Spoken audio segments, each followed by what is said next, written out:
할렐루야, 아멘. 우리 옆 사람과 한번 인사하시겠습니다. 사랑하고 축복합니다. 예. 한 번 더 인사하실 때 참 잘 오셨습니다. 인사하시겠습니다. 예, 수요 기도에 나오신 여러분들 참 잘 오셨습니다. 하나님 은혜가 가득한 시간 되기를 소망합니다. 지난주 수요일부터 우리가 함께 사도신경에 대해서 배우고 말씀을 나누고 있습니다. 사도신경은 우리가 믿는 믿음의 고백을 일목요연하게 정리해 놓은 고백서입니다. 전설에 따르면 예수님이 승천하시기 전에 제자들 한 사람 한 사람에게 한마디씩 해봐라라고 해서 한마디씩 했는데 사도신경이 되었다라는 전설도 있지만 사실 신빙성 있는 이야기는 아니고 교회의 오랜 역사 동안 교회 역사를 통해서 전해온 그리고 교회가 고백했던 이 고백을 핵심적인 것들, 엑기스를 모아서 고백서로 정리한 것이 바로 우리가 예배 전에 고백하는 이 사도신경입니다. 그렇기 때문에 사도신경은 아주 중요합니다.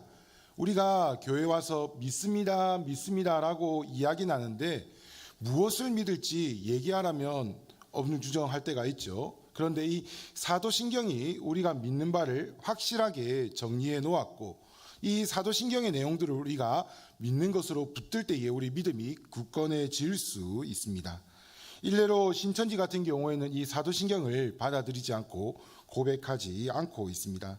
그래서 예전에 이 교회에 잠입하여 숨어서 신천지 활동하던 사람들이 예배 시간에 사도신경을 외우는 시간에는 입 다물고 고개 숙이고 조용히 있었는데 또 이게 그러다 보니 들키다 보니까 중간에 정책이 바뀌어서 사도신경 우리가 고백하지 않지만 거짓말로라도 정체가 탄로나지 않기 위해 고백해라라고 그렇게 한 적도 있다고 합니다.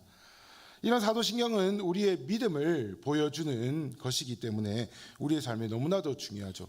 그런데 이 사도신경을 공부한다는 것이 조금 딱딱하고 어렵게 느껴질 수 있습니다. 오늘도 제가 수요기도회 설교로 여러분 앞에 섰지만 이 설교의 내용이 저게 설교인가 강의인가 이게 어디서 배우는 건가 은혜 받는 시간인가 조금 헷갈릴 수도 있지만 여러분 하지만 이 사도신경을 통해서 우리는 하나님의 사랑을 깨달을 수 있고 우리를 향하신 그 예수 그리스도의 죽으심을 통한 우리를 위한 그 은혜를 깨달을 수 있기 때문에 우리가 비록 조금 어렵고 조금 복잡하지만 이해되지 않는 부분이 있다 할지라도 하나님께서 우리에게 베푸르신 은혜를 받는 놀라운 시간 되기를 소망합니다.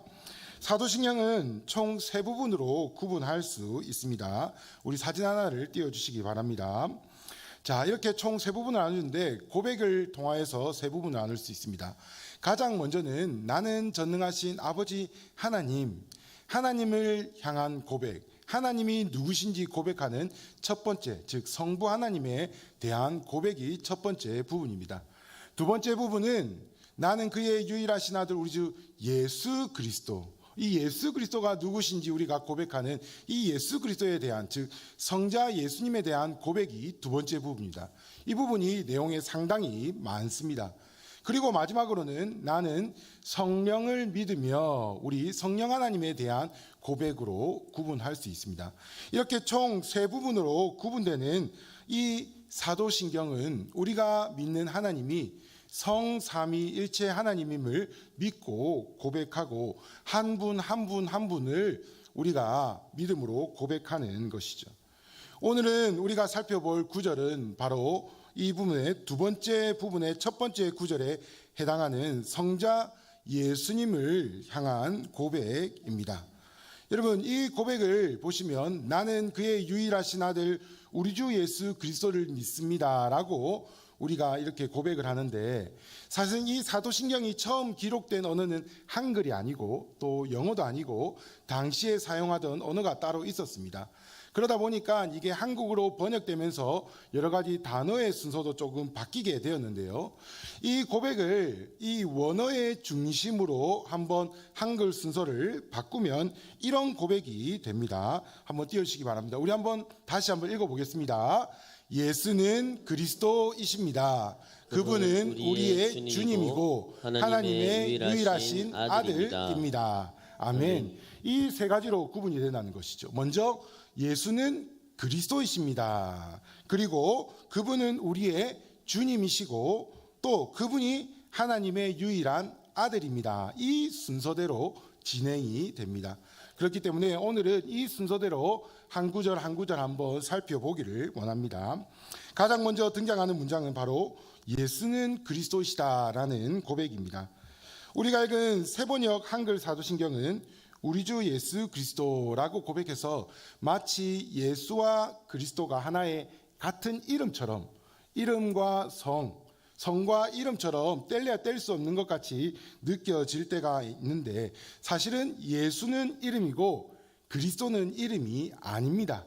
그리스도라는 것은 호칭이고 존칭입니다. 먼저 예수라는 이름에 대해서 살펴보기를 원합니다.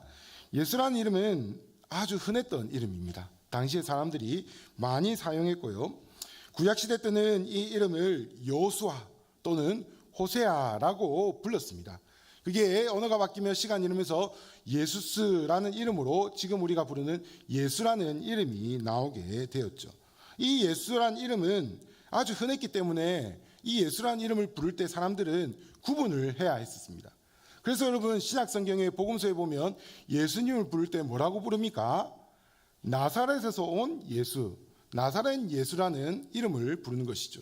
지금으로 따지면 뭐 영도댁, 부산댁, 함안댁 이렇게 부르듯이 이 지역의 이름이 워낙 흔하다 보니까 지역을 반드시 붙여야지만 그 예수라는 사람이 그 예수구나라고 구분할 수 있었습니다. 예수라는 이름 자체의 뜻은 구원이라는 뜻입니다. 우리 마태복음 1장 21절인데요. 이 말씀 함께 읽어보겠습니다. 아들을 낳으리니 이름을 예수라 하라. 이는 그가 자기 백성을 그들의 죄에서 구원할 자이심이라 하니라. 아멘. 하나님께서 마리아에게 이 수태를 고지해 주시면서 아들의 이름을 주셨죠. 예수라 하라. 이 이름은 바로 자기 백성을 그들의 죄에서 구원할 자, 예수의 이름은 바로 구원자라는 이름이라는 것이죠. 실제로 예수님은 우리의 모든 죄를 구원하시기 위하여 이 땅에 오신 말 그대로 예수님, 구원자로 오셨습니다. 이 구원의 은혜가 우리 가운데 예수라는 이름을 부를 때 가득하기를 소망합니다. 두 번째로 살펴볼 부분은 바로 그리스도라는 호칭, 존칭입니다.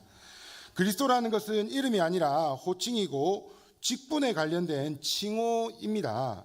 그리스도란 말은 이 뜻이 기름 부음 받은 자인데 이 이름을 구약에서는 히브리어로 우리가 잘 알고 있는 바로 메시아라고 부릅니다. 그렇기 때문에 구약의 메시아와 신약의 그리스도는 똑같은 말을 다른 언어로 얘기한 것이라 보시면 됩니다.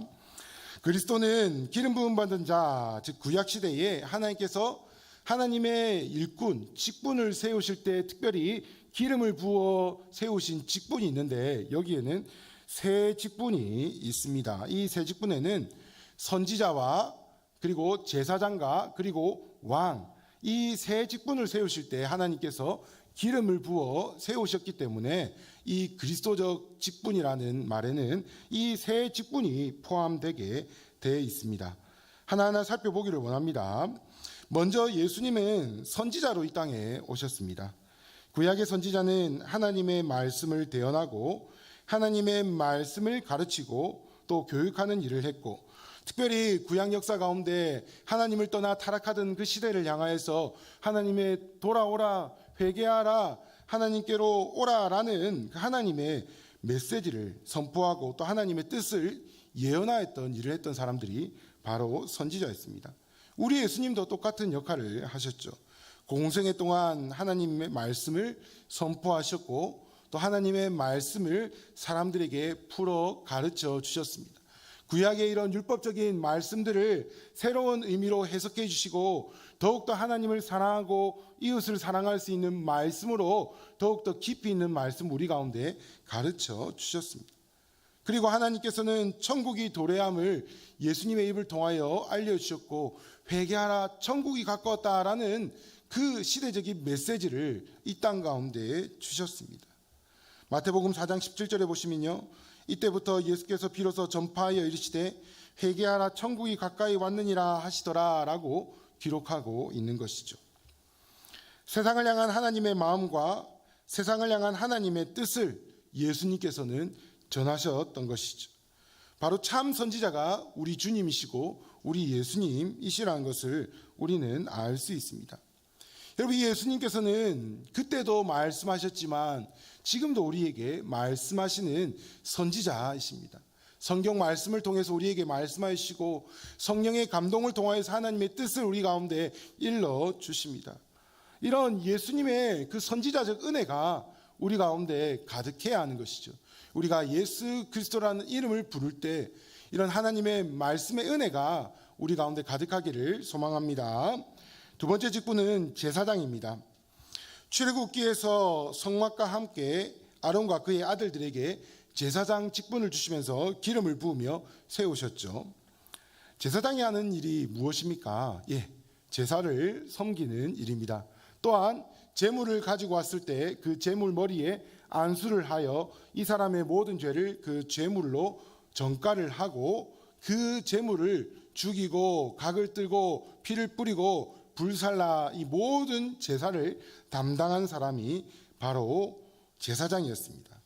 왜 제사를 드려야 했습니까? 바로 우리의 죄가 하나님 앞에 문제가 되기 때문에, 하나님 앞에 나아갈 때 우리의 죄가 있어서는 나아갈 수가 없기 때문에 우리는 하나님 앞에 나아갈 때에 이 제사장이라는 직분을 통해서, 제사장이 드리는 제사를 통해서 하나님 앞에 나아갈 수 있게 되었던 것이죠.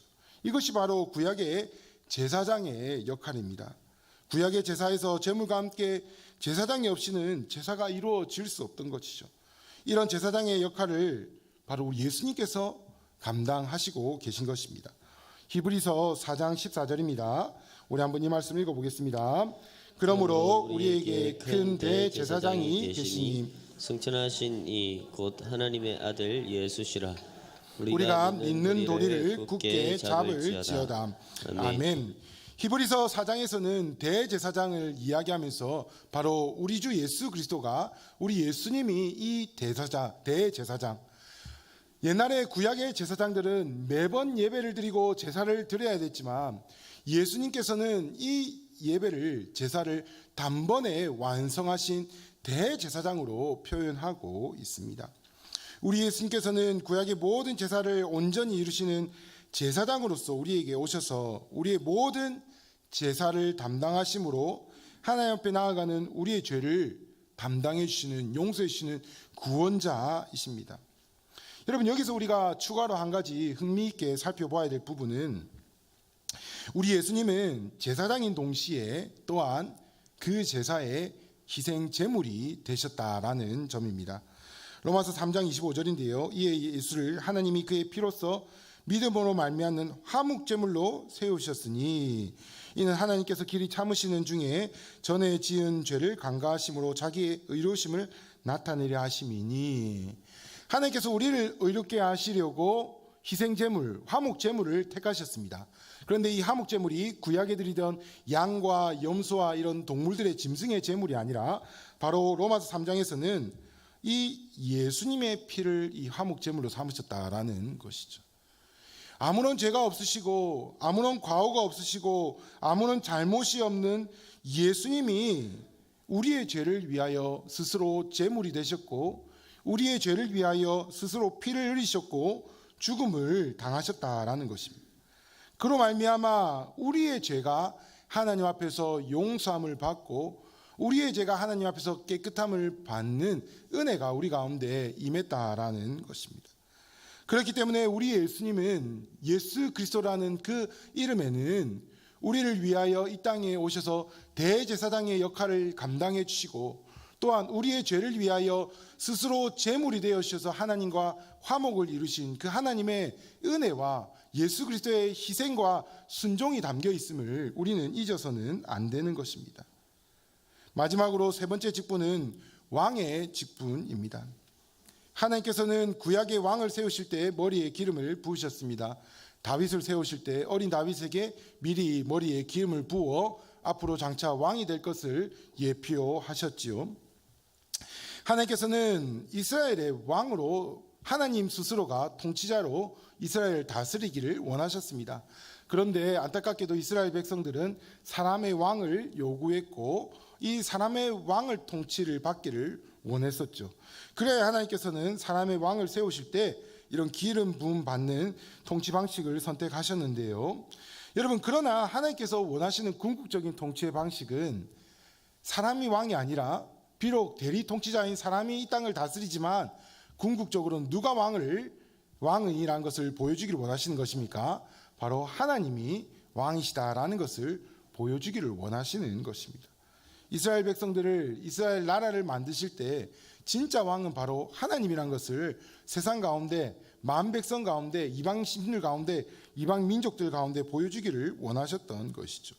더 나아가서 창세기에서 하나님께서 이 세상 우주 만물을 모두 창조하시고 아담을 창조하시고 그 아담에게 모든 권세를 주시면서 대리통치자 왕의 직분을 주시고 모든 것을 다스리라는 그 축복을 주셨음에도 불구하고 하나님께서는 진짜 왕은 바로 나다라는 것을 보여주시기 위하여 아담과 선악과의 약속을 맺지 않으셨습니까?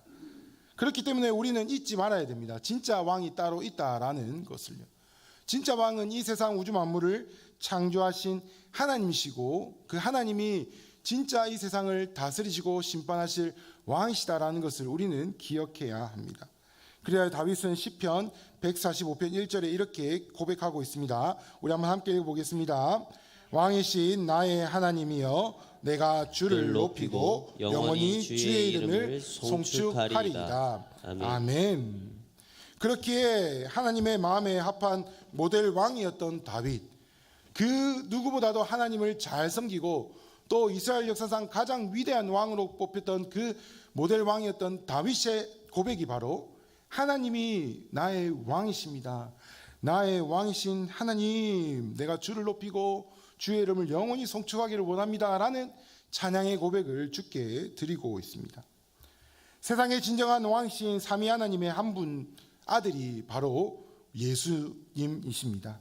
그 예수님이 이 땅에 비록 인간의 몸으로 오셨지만 빌립보서 말씀처럼 모든 본체 그 영광을 버리시고 이 땅 가운데 오신 것이죠. 원래는 왕과 같은 아버지와 같은 이 세상을 다스릴 권세와 능력을 가지심에도 불구하고 스스로 이 모든 것을 포기하시고 낮고 낮은 이 땅에 사람의 몸으로 오신 그 예수님.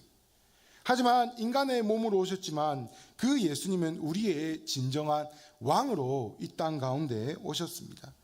우리 예수님을 그리스도라 부르는 것은 바로 이 세상을 다스릴 왕으로 오셨고 부활하시고 승천하셔서 하나님 보좌에 앉아 계셔서 지금도 우리 가운데 살아 계시면서 우리를 통치하시고 이 우주 만물을 다스리시는 그분이 바로 우리가 믿는 우리 주 예수 그리스도임을 우리가 고백하는 것입니다. 우리가 예수 그리스도를 부르는 것은 예수님이 우리의 삶의 왕이시고 진정한 주인이심을 고백하는 것이죠. 함께 이어서 이 예수 그리스도를 우리가 주라고 고백하고 있는데요. 여러분, 여기에는 놀라운 고백이 하나 들어갑니다. 여러분, 우리가 잘 아는 말씀 중에 오늘 우리가 읽었던 말씀을 잘 요약해서 고백하는 고백이 있는데 바로 마태복음 16장 16절에 베드로의 고백입니다. 예수님께서 너희들은 나를 누구냐 얘기할 때 사람들은 엘리야 선지자 훌륭한 스승이 뭐라 얘기하지만 베드로가 뭐라고 합니까? 주는 그리스도시요 살아계신 하나님의 아들이십니다 라고 고백하는데, 여러분, 이 고백을 한 장소가 빌립보 가이사라는 곳입니다. 여러분, 로마 당시에는 많은 신들을 섬겼습니다. 신들을 섬겨야 되는데 신들이 워낙 많다 보니까 이 한 명 한 명에게 신당도 만들기 어렵고 한 명 한 명을 잘 제사를 따로 드리기 어려우니까 어떻게 해야 될까요?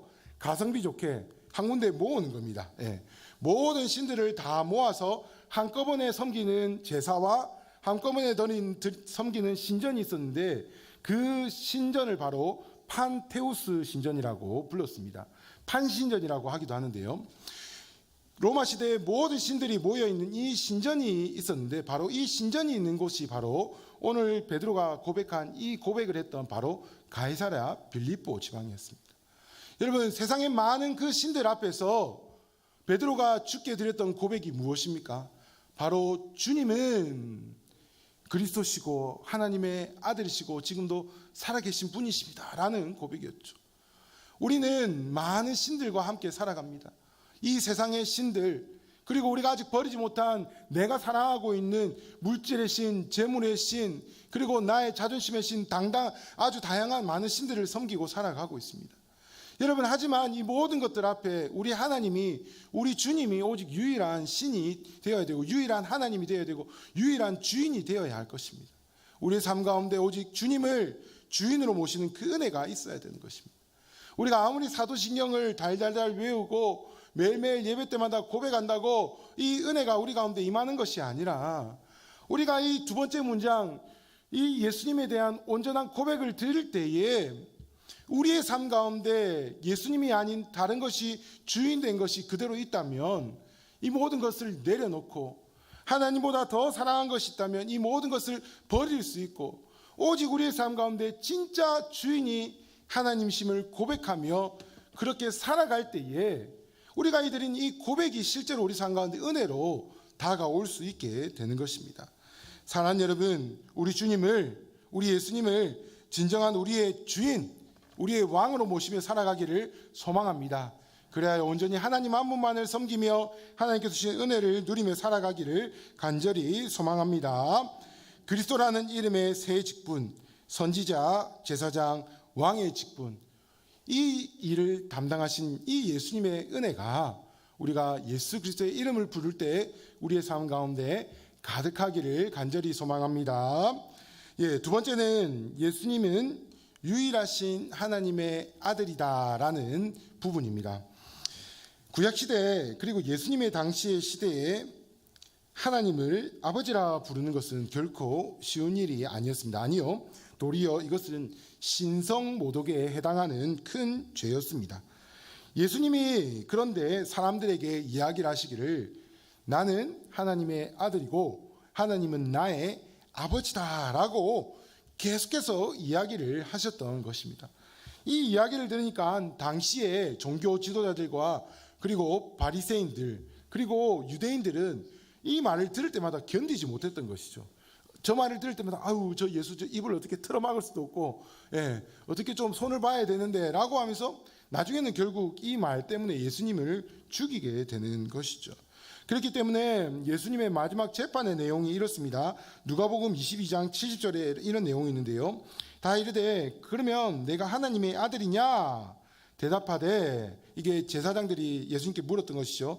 네가 하나님의 아들이냐? 예수님께서 이렇게 대답하셨죠. 너희들이 내게 그라고 말하고 있느니라. 이미 너희들이 그렇게 고백하고 있지 않느냐. 즉 예수님도 말씀은 하지 않으셨지만 하나님의 아들이라고 내가 수없이 너에게 이야기하지 않느냐. 너희도 이제 그것을 알고 있지 않느냐라고 이야기하고 계신 것입니다. 하나님의 아들이란 말은 여러분, 하나님과 동등한 자격과 존재라는 말입니다.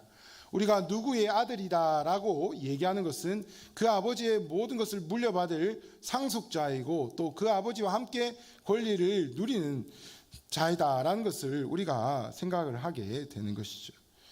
교회는 처음부터 예수님을 하나님의 아들로 고백했습니다. 그리고 우리도 예수님을 하나님의 유일하신 아들, 독생자로 고백을 하고 있습니다. 여러분, 그래서 초대교회 시대에 유대교와 기독교를 구별하기 위하여 교회들이 한 가지 심볼, 상징을 만들었는데, 그것이 바로 우리가 종종 봐오는 물고기 그림이다. 사진 한번 띄워주시겠습니까? 바로 이런 물고기 그림. 옛날에는 뭐 차에도 많이 붙이고 다니고 또 집에도 종종 붙이고 다니고 뭐 전도 물품이나 이런 데 이렇게 붙이고 다녔는데, 자, 여기에 이제 로마자로 몇 가지씩 써 있는데 이 안에 있는 말을 한자 한자 앞글자만 따서 읽으면 익투스라고 읽게 됩니다.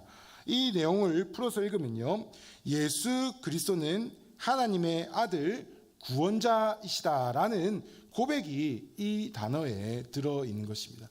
그래서 초대교회 사람들은 이 물고기 그림을 앞에 걸어놓고 우리는 예수님을 하나님의 아들이고 우리의 구원자로 믿는다라는 것을 보여줬던 것이죠. 지금은 우리가 교회 앞에 십자가가 걸려있고 십자가를 통해서 저희가 교회구나라고 구별했지만, 옛날 초대교회 시대는 이 그림을 통해서 저 사람들은 예수님을 믿는 사람이구나라고 구별할 수 있었던 것입니다. 여러분, 우리가 하나님의 아들을, 예수님을 하나님의 아들로 고백할 수 있는 근거가 무엇입니까? 첫 번째로는 예수님이 스스로 그렇게 우리에게 말씀해 주셨고 가르쳐 주셨기 때문입니다. 그리고 두 번째로는 우리가 잘 알고 있는 삼위일체의 교리에서 그 근거가 나옵니다. 성부 하나님, 그리고 성자 예수님, 성령 하나님, 이 세 위격 가운데 두 번째이신 성자 예수님이 성부 하나님으로부터 나왔기 때문에 우리는 예수님을 하나님의 아들로 믿고 있는 것이죠. 그러나 또 거꾸로 이 삼위일체 교리를 통해서 우리는 이 세 분이 존재하지만 이 세 분이 완벽하게 한 분이시다라는 것을 고백할 수 있어야 하겠습니다. 이렇게 우리는 예수님을 하나님의 아들, 그것도 독생자 유일하신 아들로 믿을 수 있고 고백할 수 있습니다. 그런데 여러분, 여기서 저는 궁금증이 하나 생기게 되었습니다. 여러분도 아마 생겨야 되는데요. 뭐냐면 예수님은 하나님의 유일하신 아들이 맞습니다. 외아들이시죠. 그런데 여러분, 우리가 사도신경 처음에 뭐라고 고백하고 있습니까? 하나님을 뭐라고 고백하죠? 아버지 하나님으로 고백합니다. 하나님은 예수님이 외아들이라 했는데 우리도 아들이라고 하고 우리도 하나님의 자녀라고 하는, 어떻게 보면 조금 드라마에 나올 법한 복잡한 상황들이 생기는 것 아닌가라고 볼 수 있겠습니다. 외아들이 있었지만 어디 숨겨놓은 아들이 따로 있었나? 우리는 어떤 존재인가라고 생각해 볼 수가 있죠. 저는 참 궁금했거든요. 그런데 여러분, 답은 간단합니다. 전혀 이게 말씀에 충돌되는 것이 아니라 아주 명쾌하고 은혜로 해결할 수 있습니다. 정확한 답은요, 바로 예수님은 외아들이 맞습니다.